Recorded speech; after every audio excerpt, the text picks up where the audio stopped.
मकर वानर कथा का सार अपने शब्दों में लिखिए। इस कहानी से आपको क्या शिक्षा मिलती है? मकर वानर कथा पंचतंत्र के लब्ध प्रणाशम तंत्र की एक प्रसिद्ध कहानी है। ये कहानी बुद्धि और चतुराई के महत्व को दर्शाती है। कहानी के मुख्य पात्र: 1. रक्तमुख, एक बुद्धिमान बंदर जो नदी के किनारे जामुन के पेड़ पर रहता था। 2. करालमुख, बंदर का मित्र जो नदी में रहता था। 3. मकर की पत्नी, जो बंदर का कलेजा खाने की जिद करती है। कहानी का सारांश: एक नदी के किनारे जामुन के पेड़ पर रक्तमुख नाम का एक बंदर रहता था। वो पेड़ के मीठे फल खाकर आनंद से रहता था।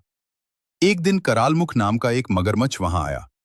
बंदर ने उसे कुछ जामुन खाने को दिए जो उसे बहुत पसंद आए। धीरे धीरे दोनों में गहरी मित्रता हो गई।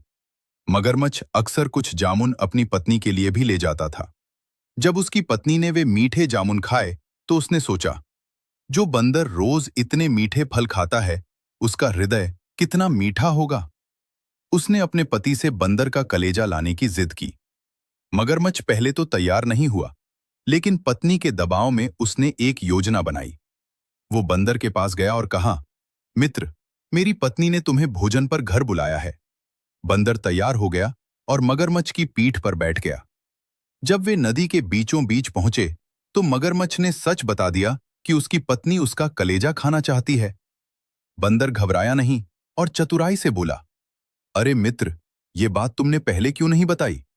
मैं तो अपना का पेड़ की कोटर में ही छोड़ आया हूं। चलो वापस चलते हैं और उसे ले आते हैं। मूर्ख मगरमच्छ बंदर की बात मानकर वापस किनारे की ओर मुड़ गया। जैसे ही वे तट पर पहुंचे, बंदर फुर्ती से कूदकर पेड़ पर चढ़ गया और बोला, मूर्ख, क्या कभी कोई अपना दिल शरीर से अलग रख सकता है? आज से हमारी मित्रता समाप्त।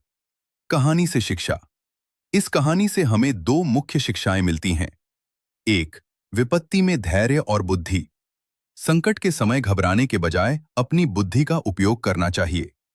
बंदर ने अपनी सूझबूझ से अपनी जान बचाई। 2. अंधविश्वास और विश्वासघात। किसी पर भी आंख मूंदकर भरोसा नहीं करना चाहिए, और जो विश्वासघात करे उससे दोबारा मित्रता नहीं करनी चाहिए।